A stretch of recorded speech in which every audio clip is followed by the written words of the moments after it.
This video is brought to you by OnlyCrit's new Kickstarter. More about that later in the video. This is the next installment in my series of videos about the many ways to build a D&D character. This is not the final installment.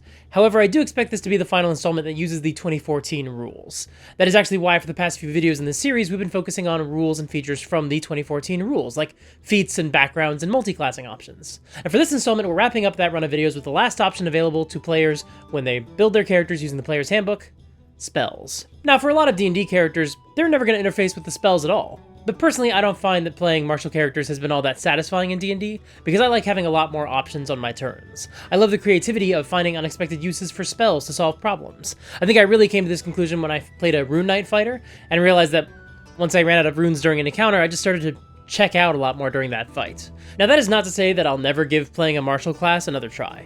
This is one of the things the folks behind D&D have been trying to solve with the 2024 rules, and honestly, there are plenty of other games besides D&D. In fact, in the past, I've almost always played a martial character the first time I play any new game, because it's just a lot easier for me to get my head around a game without adding things like spells or powers or magic systems or whatever. All those things are a lot easier for me to manage once I've already got a sense of the tone of the game. But while we're talking about 2014 D&D, I have to admit that I just love spells a lot, and so I love playing spellcasters. And there are some spells that are so powerful, so noteworthy and interesting and fascinating to play with, that they could actually inspire you to create an entire character around the ability to one day cast that spell. That might be because the spell offers a lot of fun possibilities for combinations with other spells or class abilities, so starting with that spell can lead you to figure out a lot of other mechanical details for your character. Or it might be that the spell has a ton of interesting narrative potential, and so casting the spell gets your mind racing about what kind of character would learn that spell. For example, let's imagine we chose the spell Animate Dead. That's a 3rd level spell, which means the spellcaster is only likely to get access to it when they reach 5th level. But if you know that you want to create a character who one day will cast Animate Dead when they reach higher levels, then you might be creating a character who is one day working toward that goal. And someone who has the goal of animating the dead could be a fascinating character to play. In another recent video, I tried to recreate Caleb Widowgast from Campaign 2 of Critical Role and see what he might look like if he'd been created in Pathfinder instead. And Caleb is actually a really fascinating example of what we're talking about today, because without getting into any spoilers, Liam O'Brien, the player who played Caleb, had a very clear plan for some of the spells he wanted to choose as he leveled up. Even after the first season or two, when people on Twitter or in the Twitch chat were bugging him about making the wrong choices about which spells he took at level 1, I believe because he hadn't selected Mage Armor, so obviously he was playing the game wrong. And he basically responded to them by saying, no, he had a reason why he selected the spells that he did at level 1, and why he might choose some spells over others when he reached later levels. I certainly won't disclose those reasons here today, because that would be quite the spoiler.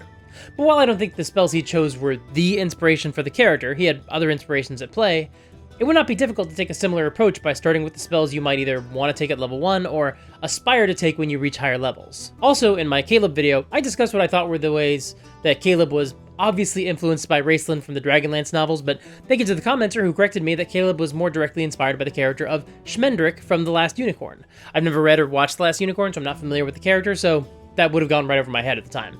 So thanks for sharing that, I appreciate it. Now, the thing about this process of starting with a spell is that if we choose a very powerful spell, like Counterspell for example, and we try to build a character based off of that, then we would essentially be doing our video where we start with a build or a min-maxing goal. For example, if you're starting with Counterspell, you're gonna want probably to go with an Abjuration Wizard because it makes your counterspells more effective and it makes you more effective in combat.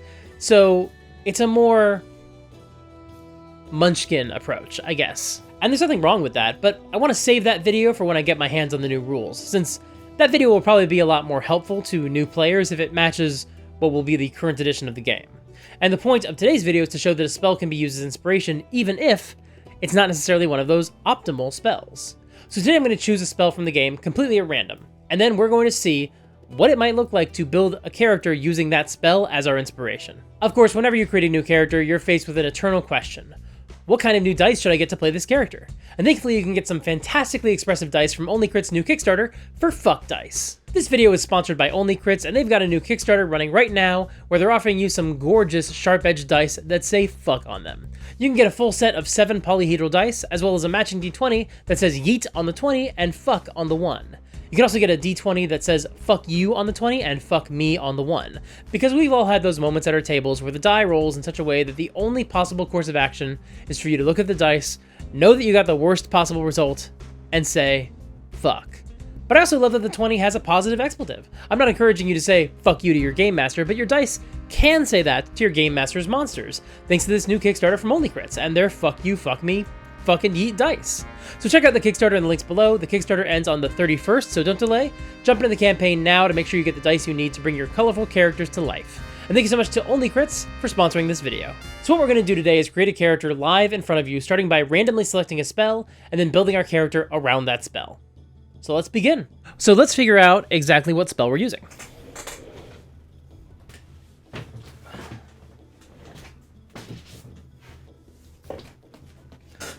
I literally could not think of a better metaphor than what just happened, which is that I could not open the bookcase to get to my D&D books because there was a box of diapers in the way. All right, that's not what I meant to do. Okay, how many? So there's Bard, Cleric, Druid, Paladin, Ranger, Sorcerer, Warlock, and Wizard spell lists. So we're rolling a d8 to determine which spell list we're going to look at, and then we'll roll a d10 to see which level spells we're looking at, and then we're going to roll whatever die will get us the appropriate result on that list. Probably going to be a d20. 4. So Bard, Cleric, Druid, Paladin. Okay. Well, that's a much shorter list. All right, we're going to roll a d6, and we're going to ignore a 6. We're going to reroll if we get a 6, but this is going to tell us what level spell we're getting.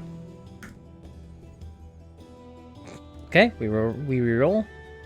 1, first level spell. Okay, that's easy. 14, 15. All right, there are 15 spells on the list. So if we roll a d12 plus a d4 and we subtract 1, that's a list of 15 options. 11, 12, 13, 14, which brings us 13, which means Shield of Faith. So what if we take the spell Shield of Faith and we start with that as our starting character? Which is to say, that is the inspiration for this character. Someone who will use Shield of Faith. A shimmering field appears and surrounds a creature of your choice within range, granting it a +2 bonus for AC for the duration. A small parchment with a bit of holy text written on it. That's really cool. And it's a range of 60 feet. Verbal, somatic, and material. Lasts for 10 minutes. It's an abjuration spell. Cleric, Paladin, and Ward Domain. So it's either going to be a Cleric or a Paladin. Just because we got it off of the Paladin spell list doesn't necessarily mean this is going to be a Paladin. That being said, and this plays into archetypes that we have in mind for characters like the Paladin, but I always think of Paladins as protectors. That's a big thing for me, and so... Ooh, but right now, in the 2024, or in the 2014 rules, Paladins don't get a spell at first level.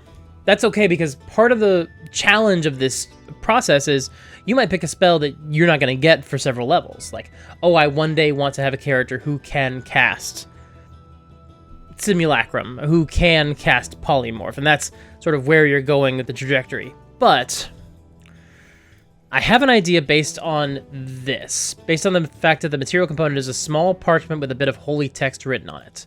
What if that's the first thing they got? What if that is what turned them into an adventurer? Is actually this is what made them a cleric.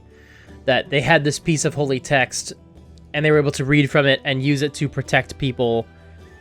And maybe it was this like scrap of paper that they didn't realize was considered magical. Maybe it's not actually magical, but someone was in danger and they were praying and they were holding the paper and they were able to protect that person, and that led them on the path to faith and divinity. I really like that idea. And that, I think, is the fun of this process, is what can this one spell tell us about someone? Well, they're not necessarily getting up close to the action with the 60-foot range. They can, but they don't necessarily have to. So that, and that idea, I'm really leaning toward a cleric for this. And this seems like a fun cleric concept. I like this idea of this cleric. Someone asked a good question, is what domain is this going to be? What subclass is this? I don't know. That's a great question. Let's take a look. Let's make a character. Oh, I kind of like the idea that this is like a gnome or a halfling.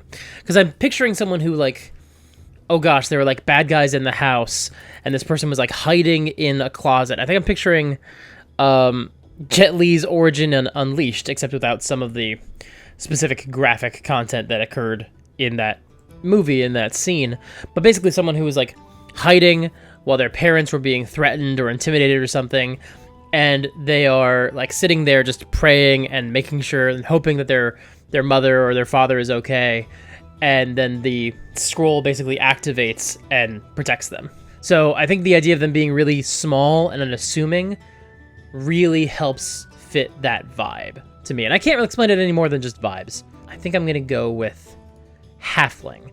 And the reason why is because I want this character to have no reason why they would have any magic outside of being able to read this scroll. Because gnomes have the sort of inherent magical abilities tied into them already. They have the ability to like speak with animals and all these other little things. And I like just removing all of that. So I'm going to go with a Lightfoot halfling because it is the most sort of like frail character. And that speaks well to this character to me. Then we're going to go with a cleric. And this is actually a concept that works at level 1, which is great, because this is a level 1 spell, and clerics actually get that. Arcana, Death, Forge, Grave, Knowledge, Life, Light, Nature, Order, Peace, Tempest, Trickery, Twilight, and War.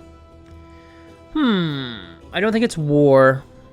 I don't think it's Twilight. I don't read it as Trickery.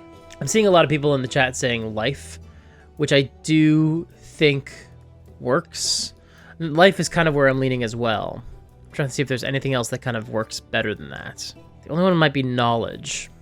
Knowledge or Arcana. Because, and the reason why I'm thinking that is because they're starting with this scroll and sort of like basically trying to imagine what if this character had this scroll and they don't know where it's from, and they're like, okay, trying to figure out who the god is and trying to do more research into that. Ooh, peace is actually an interesting idea as well. I don't know much about the peace domain, so let's take a look. The balm of peace thrives at the heart of healthy communities, between friendly nations, and in the souls of the kind-hearted. The gods of peace inspire people of all sorts to resolve conflict and stand up against those forces that try to prevent peace from flourishing. Yeah, this does work really well. See the peace deities table for a list of some of the gods associated with this domain. Clerics of the peace domain preside over the signing of treaties and are often asked to arbitrate in disputes. Okay, so it's more, in that sense, it's more administrative. These clerics' blessings draw people together and help them shoulder one another's burdens, and the cleric's magic aids those who are driven to fight for the way of peace. Empowering bond of people who are at peace with one another. As an action, you choose a number of willing creatures within 30 feet of you. This can include yourself, equal to your proficiency bonus.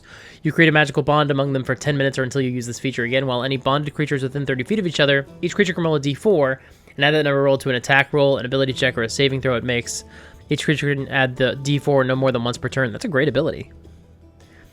You can use this feature a number of times equal to your proficiency bonus, and you regain all expended uses when you finish a long rest. Cool. Ooh, I like this without provoking opportunity attacks ability. That works really well with the halfling ability to duck in between legs and things like that. Ooh, you restore a number of hit points equal to that creature just by moving near them. That's cool. Bond you forge between people helps them protect each other. Emboldening bond feature is about to take damage. Second creature can use its action to teleport. Ooh, that's really cool. This is a cool subclass. Why does I have never heard anyone talk about this subclass, really. I guess I haven't really played clerics in a while. It's been a hot minute since I played a cleric. I haven't had that many clerics in my games actually either. Come to think of it, it's been a minute. This is pretty good. This is pretty good. We're just gonna take a look at life. But life I know really well. It's all about healing. And there's a lot of similarity here, but the peace does work a lot better in terms of the protection aspect. Yeah, I do like that a lot. Who is it who suggested peace?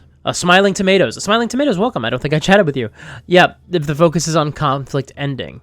Yep. So Smiling Tomatoes said Order of Peace, Cloudion, and Unkillable Mr. Steak also confirmed that peace might work really well. I think we are going to go with peace. Let's pick some abilities. We're going to roll. And you know why? Because I like to roll. These are great stats. Jeepers. Toll the Dead. Again, I like the idea of this character being at ranged, and that helps. Actually, Sacred Flame is also ranged. Yeah, but Toll the Dead is better. We'll take Healing Word. Protection from Evil and Good. Fits this vibe as well. Let's do Bane. That's a good one. Okay. Background. This is the one that I think I'm going to go with, like, Urchin. But no, Urchin isn't quite what I'm looking for. But I mean, I don't hate Urchin, actually. Yeah, I think we can go with that. Urchin and so this character was kind of like living on the streets and found this scrap of holy text. Maybe they pickpocketed it from a cleric or a priest or something.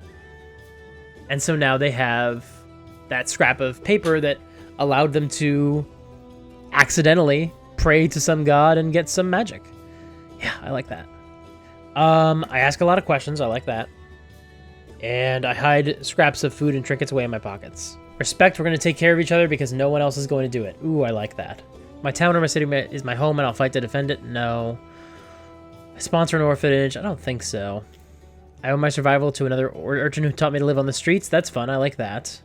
I like the idea that they are sort of like Oliver, where they maybe had another, urchin mentor, but they've since found this other holy path, but they left that person behind. And what does that mean, and what sort of resentment is that? Oh wait, hold on. I escaped my life of poverty by robbing an important person, and I'm wanted for it. Ooh, that's fun. So they stole this piece of paper, and it accidentally saved their lives and put them on the path towards being a cleric. But they're also wanted by the church. I like that. That's fun. It provides some fun complications. If I'm outnumbered, I'll run away from a fight. I like that. Is there anything that beats it? No, I'm going to stick with that. If I'm outnumbered, I will run away from a fight. It fits with this character. Okay, I want the most adorable. No, none of these are what I'm looking for. Like, this is what I'm picturing. I know that they would be older than that, but like that level of cuteness. The fact that she can't actually go back to the church and train might present an issue with getting all the stuff a priest would have. Although she probably did train at some temple. She did some study. Maybe not, though. Maybe she's all self-taught. Who's to say? You don't have to actually study at a church to become a cleric. Yeah, Michi, she could have gone to a temple in a different area and practiced there. I think that's not outside the realm of possibility. Maya Littlevale. So that's our character. Once we landed on the urchin background, that pretty much solidified the backstory for me. I actually tinkered with it a little bit while writing this script, sort of crystallized some stuff that had been left sort of nebulous, moved some things around, changed a whole bunch of stuff. She's a totally different character now. No, I'm kidding. But there are a few details of the backstory that I did change after the stream. I think she was in an Oliver Twist style situation, an orphan living on the street with some other street rats running around and picking pockets. So she probably had an artful Dodger-style friend who taught her the ropes, and a Fagin-style adult who protected the young kids. However, this Fagin equivalent probably owed some people some money, or had screwed someone over, and they came to collect, and they roughed everyone up a little bit.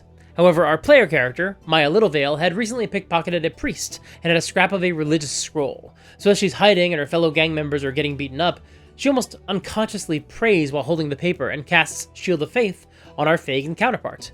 Realizing she's made some sort of connection with a higher power, she wants to know more. However, some priests from her home city know she stole from them, and so they could potentially play the role of antagonists. And if she meets certain people from that temple, they might try to exact some sort of punishment or justice on her.